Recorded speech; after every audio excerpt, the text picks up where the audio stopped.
History of the World, Chapter 39, Dividing Up the World. And now we are coming to the time when my parents were young. They were able to tell me exactly what things were like, how more and more homes came to have first gas and then electric lighting, and then a telephone, while in the towns electric tramways appeared, soon to be followed by cars, how vast suburbs spread to house the workers, and factories with powerful machines kept thousands busy doing work which used to be done by perhaps hundreds and thousands of artisans. But whatever happened to all those textiles, shoes, tins of food, and pots and pans that were turned out every day in wagon loads by these great factories? A certain amount, of course, could be sold at home. People who had jobs could soon afford many more clothes and shoes than artisans used to own, and everything was infinitely cheaper, even if it didn't last as long, so people had to keep buying replacements. But of course, they didn't earn enough to buy all the things the monstrous new machines produced. And if those wagon loads of cloth and leather just sat around unsold, it was pointless for the factory to keep on producing more. It had to close down. But if it did, the workers lost their jobs and were no longer able to buy anything, and even less was sold. This sort of situation is called an economic crisis, and to make sure it didn't happen, every country needed to sell as much as it possibly could of what its many factories produced.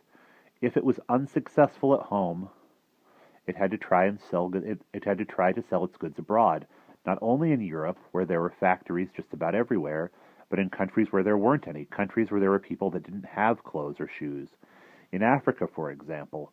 And so, all of a sudden, the industrial countries found themselves falling all over each other in a race to get to remote and wild places. The wilder they were, the better. They needed them not only so they could sell their goods, but also because those places often had things that their own countries didn't have, such as cotton for making cloth and oil for petrol. But there again, and more of these so-called raw materials, the more of these so-called raw materials they bought from the colonies in Europe, the more the factories were able to produce, and the more eager was their search for places where there were still people who would buy their vast output. People who were unable to find work in their own countries could now immigrate to these foreign places. In short, it became vitally important for the countries of Europe to own colonies. No one bothered to ask the native inhabitants what they thought about it, and as you can imagine, they were often very badly treated if any of them tried shooting at the invading troops with their bows and arrows. Of course, the British did best in this division of the world. After all, they had had possessions in India, Australia, and North America for several centuries, and colonies in Africa where their influence in Egypt was particularly strong. The French had also started early, and by now owned a large part of Indochina and several parts of Africa, among them the Sahara Desert, more impressive perhaps on account of its size than for any other reason. The Russians had no colonies overseas, but their own empire was vast, and they didn't yet have many factories. They wanted to extend their grasp across Asia as far as the sea, and trade from there, but their way was barred by those good students of the Europeans, the Japanese, who said, "Stop!" In a dreadful war that broke out between Russia and Japan in 1905, the Tsar's mighty empire was defeated and forced to give up some of its territory by tiny new Japan. And now the Japanese also began building more and more new factories for themselves, and they too needed foreign lands, not only to sell their goods, but because there wasn't enough room for them in their tiny island kingdom. Naturally enough, last in line for the share-out were the new states, Italy and Germany.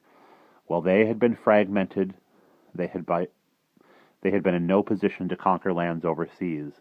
Now they wanted to make up for centuries of lost opportunities. After much fighting, Italy obtained some narrow strips of land in Africa. Germany was stronger and had more factories, and so its needs were greater.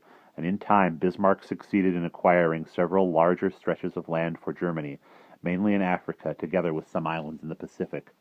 But because of the way the whole thing works, you can never have enough land. More colonies means more factories means more goods, and more goods means that even more colonies are needed. The demand isn't driven by ambition or lust for power, but by genuine need. But now the world had been shared out.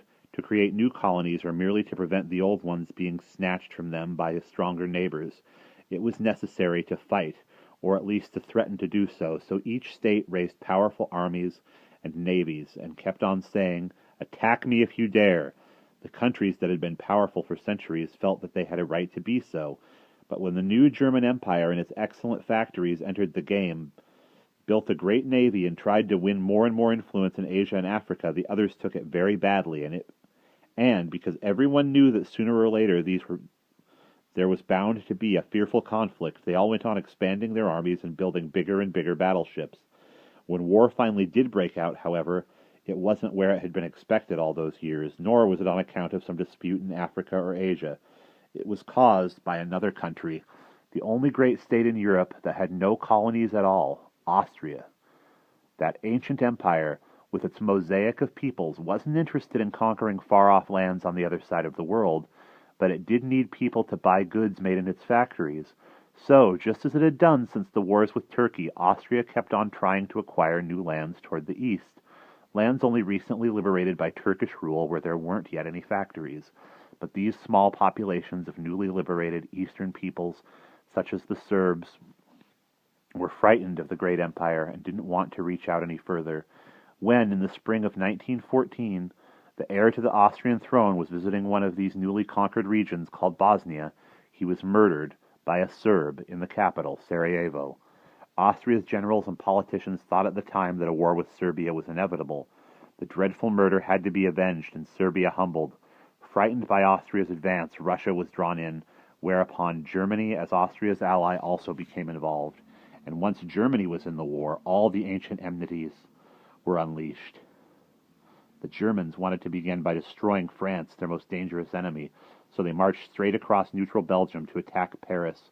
Britain, fearing that a German victory would make Germany all-powerful, now joined in as well. Soon the whole world was at war with Germany and Austria, and the two countries found themselves surrounded by the armies of the Entente, meaning their allied enemies, those who had an understanding with one another. Germany and Austria in the middle were known as the Central Powers.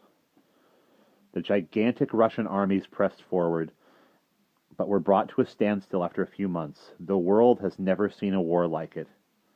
Millions and millions of people marched against each other. Even Africans and Indians had to fight. The German armies were stopped when they reached the Rhine, or when they reached the river Marne, not far from Paris. From this moment on, real battles, in the old sense, would only very rarely be fought. Instead, giant armies dug themselves in and made their camps in endlessly long trenches facing one another.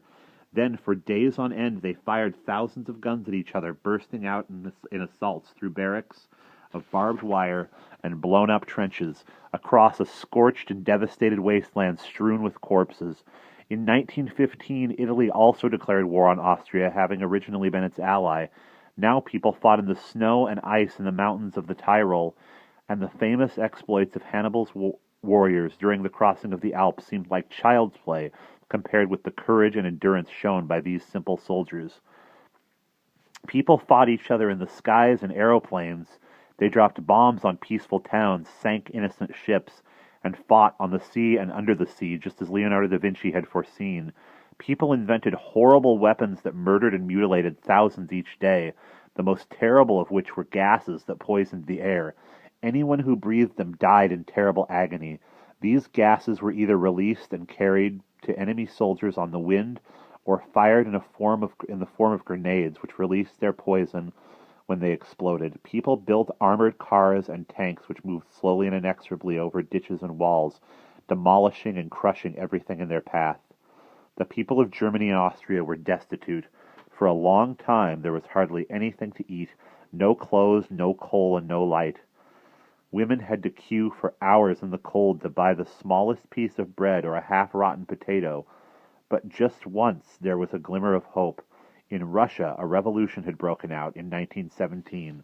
The Tsar had abdicated, but the bourgeoisie government which followed wanted to continue with the war. However, the people were against it. So there was a second great uprising in which the factory workers, under the guidance of their leader, Lenin, seized power. They shared out the farmland amongst the peasants, confiscated the property of the rich and the nobility, and tried to rule the empire according to the principles of Karl Marx. Then the outside world intervened, and in the fearful battles that followed, millions more people died. Lenin's successors continued to rule Russia for many years.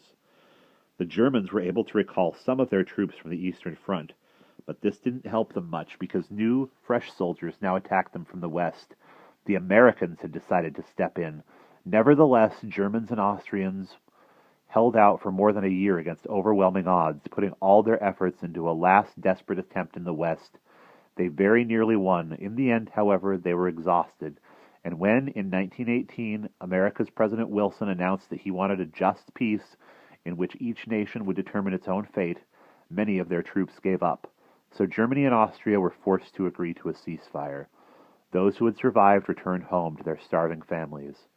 The next thing that happened was that revolution broke out in these exhausted countries. The emperors of Germany and Austria abdicated, and the various peoples of the Austrian Empire, the Czechs, the Slovaks, the Hungarians, the Poles, and the Southern Slavs, declared themselves independent and founded individual states. Then, having understood from President Wilson that there was to be a peace treaty and that negotiations were to be held in the ancient royal palaces of Versailles, Saint-Germain, and at Trianon, Austria, Hungary, and Germany sent envoys to Paris, only to discover that they were excluded from these negotiations. Germany was held chiefly responsible for the war and was to be punished. Not only did the Germans have to surrender all the colonies and lands which they had taken from France in 1870 and pay vast sums of money to the victor each year, but they even had to sign a formal declaration saying that Germany alone was to blame for the war. The Austrians and the Hungarians fared little better. So this was how President Wilson kept his promises. What you have just read is what I believed to be true when I wrote this account, but read my explanation at the final chapter of this book. 11 million people died in the war, and entire regions were devastated in a way that had never been seen before. The suffering was beyond imagination. Mankind had come a long way in its mastery of nature. With a telephone, you can now sit in your room at home and talk about everything or nothing with someone on the other side of the world in Australia. You can tune in on the radio to a concert in London or a program on raising geese broadcast from Portugal. People build gigantic buildings far higher than pyramids or St. Peter's Church in Rome. They make great aeroplanes, each one capable of killing more people than the whole of Philip II of Spain's invincible armada. Ways have been found to combat the most fearsome diseases. There have been amazing discoveries. People have found formulas for all sorts of things that happen in nature, which are so mysterious and so remarkable that few people understand them. But the formulas are correct. The stars move in exactly the way they predict. Every day we know a little more about nature and about human nature too. But the horror of poverty remains. There are many millions of people on our earth who cannot find work, and every year millions die of starvation. We all hope for a better future. It must be better. Imagine time as a river. Actually, I'm going to stop there.